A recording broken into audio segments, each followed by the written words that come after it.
नमस्कार, जय हिंद। मैं मोहन पाठक और बात करेंगे आज एनालॉग डेयरी उत्पाद के बारे में, जिसको लेकर आपको बता दें कि भारत के 5 ऐसे राज्य हैं जिन्होंने एनालॉग पनीर को बैन कर दिया है। तो एनालॉग होता क्या है, इसके बारे में हम डिटेल से चर्चा करेंगे कि एनालॉग पनीर क्या है या एनालॉग से जुड़ी हुई बातें क्या हैं, उनके बारे में हम जानेंगे।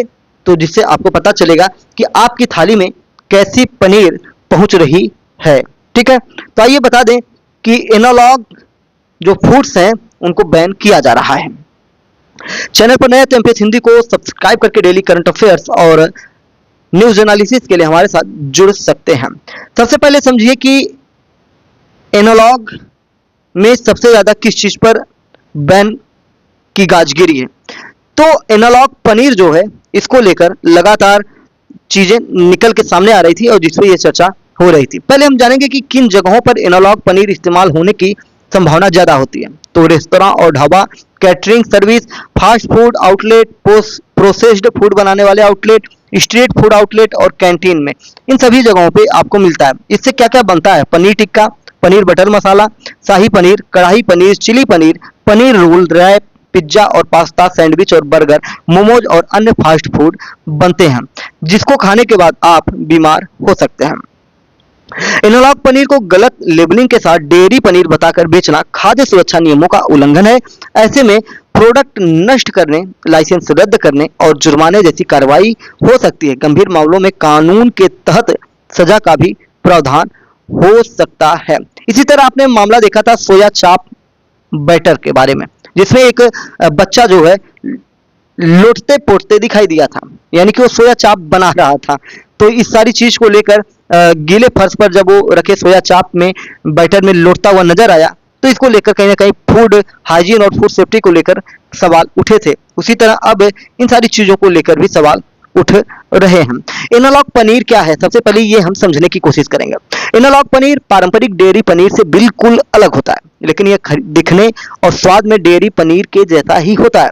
इसे बनाने में मिल्क सॉलिड्स, पाम ऑयल और अन्य फूड एडिटिव्स का इस्तेमाल किया जाता है। इसकी प्रोडक्शन लागत अपेक्षाकृत कम होती है, इसलिए कुछ फूड बिजनेस ऑपरेटर ज्यादा फायदा कमाने के लिए इसका इस्तेमाल करते हैं। हालांकि इसे डेयरी पनीर बताकर बेचना या परोसना फूड सेफ्टी नियमों का उल्लंघन हो जाता है। दरअसल कई राज्यों में इसकी शिकायत आ रही थी और एनालॉग पनीर को डेयरी पनीर बताकर बेचे जाने की बातें सामने आई थी। इसमें उपभोक्ताओं के लिए डेयरी और एनालॉग पनीर में फर्क करना बिल्कुल मुश्किल हो जाता था। कुछ मामलों में तो फूड सेफ्टी और लेबलिंग नियमों के पालन को लेकर भी सवाल उठे। इसके ज्यादा सेवन से जुड़े संभावित हेल्थ रिस्क को भी देखा गया और चिंता जताई गई।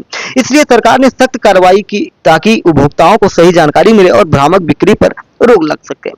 FSSAI के मुताबिक analogue paneer non dairy substitute food category में आता है।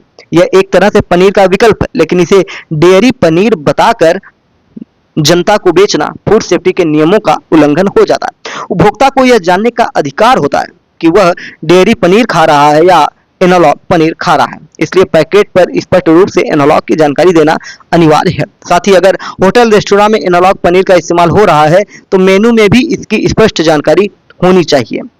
एनालॉग पनीर इसलिए बैन किया गया क्योंकि बिना लेबलिंग बेचा जा रहा था। इससे उपभोक्ताओं को सही जानकारी नहीं मिल पा रही थी, जबकि यह जानना उपभोक्ता का अधिकार है। लोग एनालॉग पनीर को दूध से बना डेयरी पनीर समझकर खरीदते थे और खूब बड़े चाव से खाते थे।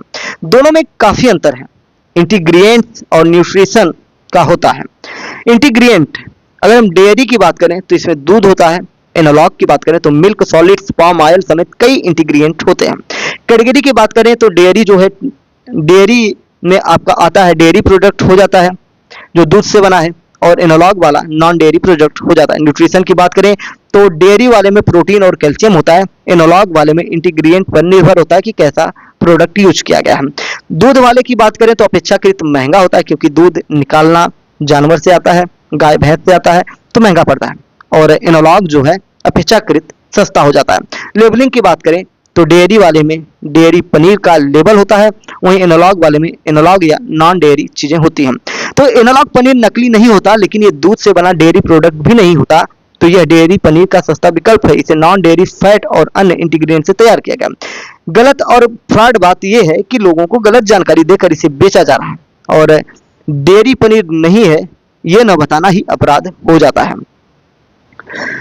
अब हम जानते हैं कि असली पनीर और एनालॉग पनीर बनाने की प्रक्रिया क्या होती है। तो असली पनीर दूध को खौलाया जाता है, गर्म किया जाता है, नींबू का रस या फूड ग्रेड एसिड मिलाया जाता है। कहीं कहीं पे मैंने फिटकरी का भी यूज होते हुए देखा है कि फिटकरी के पानी को डाल दिया जाता है तो दूध फट जाता है, और दूध फटने पर ठोस हिस्सा अलग किया जाता है और इसे कपड़े से छानकर भारी चीज से दबा दिया जाता है, और जब ठंडा हो जाता है तो ये पनीर के रूप में तैयार हो जाता है। वहीं एनालॉग पनीर की अगर हम बात करें तो पाम ऑयल, मिल्क सॉलिड समेत कई इंटीग्रेंट मिलाए जाते हैं। मिश्रण को गर्म करके अच्छी तरह मिला दिया जाता है, इसे पनीर जैसा टेक्सचर और स्वाद दिया जाता है। मिश्रण को ठंडा करके शेप दे दिया जाता है। तो इसमें बहुत सारी चीजें होती हैं जिसका यूज कर लिया जाता है।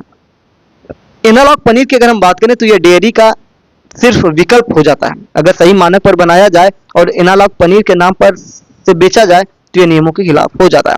सिंथेटिक पनीर की बात करें तो यह पूरी तरह अवैध और मिलावटी होता है। इसे detergent, urea, sulphuric acid, soda और पेंट केमिकल जैसी खतरनाक चीजों से तैयार किया जाता है, और यह सेहत के लिए बहुत ज्यादा नुकसानदायक हो जाता है।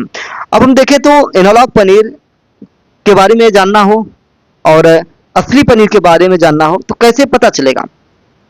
तो दोनों की सामग्री और बनाने का तरीका अलग होता है। सही जानकारी होने पर ग्राहक अपनी पसंद, जरूरत और बजट के अनुसार फैसला ले सकता है। साथ ही किसी तरह के भ्रम या गलत जानकारी से भी बच सकता है। कभी कभार एनालॉग पनीर खाने से नुकसान तो नहीं होता, लेकिन लगातार लंबे समय तक इसे खाने से कई तरीके की बीमारी हो सकती है, जैसे मोटापा, फैटी लीवर, डाइजेस्टिक इशू यानी कि भोजन का पचना, high cholesterol, heart disease, kidney disease, ये सारी चीजें हो जाती हैं। यानी कि इसे डेली खाने से किसी के लिए भी अच्छा नहीं होता है। वहीं एनालॉग पनीर को पहचानने की बात करें तो इसे रंग, स्वाद और बनावट देखकर पहचान सकते हैं हम। कुछ बुनियादी तरीकों से इसकी पहचान भी की जा सकती है। पैकेट पर एनालॉग लिखा होगा, नॉन डेयरी प्रोडक्ट लिखा होगा, कीमत अपेक्षाकृत कम हो जाएगी और कई नॉन डेयरी इंग्रेडिएंट्स भी हो सकते हैं। अब एनालॉग पनीर कहाँ का यूज होता है वो तो हमने बता ही दिया कि रेस्टोरेंट हुआ, कैटरिंग हुआ, यानी कि फास्ट फूड वाले जो होते हैं, स्ट्रीट फूड वाले होते हैं, वो ज्यादातर इसका यूज कर लेते हैं। पनीर खरीदते हुए आपको क्या क्या ध्यान रखना है? तो विश्वसनीय ब्रांड से खरीदा जा सके, प्रोडक्ट की डिटेल्स को देखें, सिर्फ डेयरी पनीर ही खरीदें, इंग्रेडिएंट लिस्ट जरूर देखें, न्यूट्रिशन इंफॉर्मेशन को देखें, FSSAI AI लाइसेंस को देख लें, वहीं पैकेट खुला या फटा ना हो, मैन्युफैक्चरिंग पैकिंग डेट देखें, एक्सपायरी बेस्ड बिफोर डेट देखें, इंस्ट्रक्शन के अनुसार स्टोर करें और खुला या बिना लेबल वाला पनीर न लें। वहीं FSSAI के food safety connect portal app पर इसकी शिकायत भी कर सकते हैं। शिकायत के साथ पैकेट, पनीर की फोटो, बिल, दुकान, रेस्टोरेंट का नाम और FSSAI लाइसेंस नंबर जैसी जानकारी भी दे सकते हैं। शिकायत मिलने पर खाद्य सुरक्षा अधिकारी इसकी जांच और सैंपलिंग टेस्टिंग कर सकते हैं। एनालॉग पनीर को गलत लेबलिंग के साथ बेचना अपराध हो जाता है।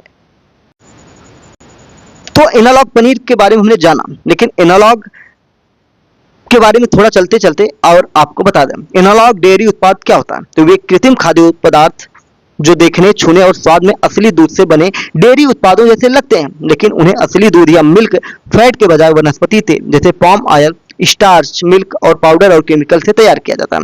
पाम ऑयल और स्टार्च से बना पनीर नकली होता है, वनस्पति वसा से तैयार विकल्प होता है। केक या पेस्ट्री में उपयोग होने वाला क्रीम नॉन डेयरी क्रीम हो जाता है। इन्हें असली डेयरी उत्पाद बताकर बेचना अपराध माना जाता है, स्वास्थ्य के लिए हानिकारक होता है और अब इसे प्रतिबंधित कर दिया गया है। स्पेशल उत्तर प्रदेश हो, मध्य प्रदेश हो, ऐसे राज्यों में ये बैन हो चुका है। चैनल पर नए तो चैनल को सब्सक्राइब करके daily current affairs, news analysis के लिए हमारे साथ जुड़ सकते हैं। जय नमस्कार, भारत माता की जय।